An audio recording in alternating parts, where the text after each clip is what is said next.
I'm gonna do a compression test on this engine before installing it back in the vehicle.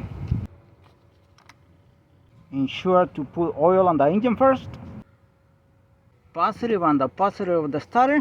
The negative cable goes on any part of the body of the starter. Ensure you have good jumper cables and a good starter, also a good battery. Positive to positive, negative to negative on the battery.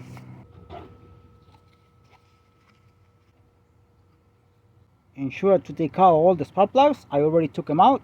I'm gonna choose this cylinder here. You can choose any of the cylinders to do a compression test.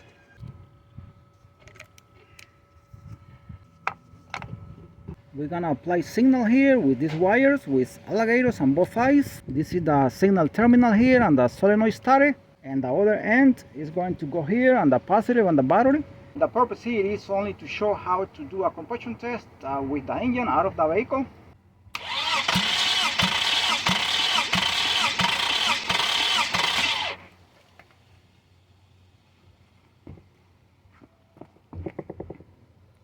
(150 psi), that is a pretty decent compression. Not the best, but it's a pretty decent compression. So with this, the engine should be working properly.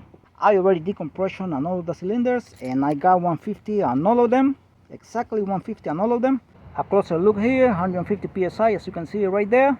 Remember, as a general rule, the difference between each cylinder when you do a compression test should be only 15 psi.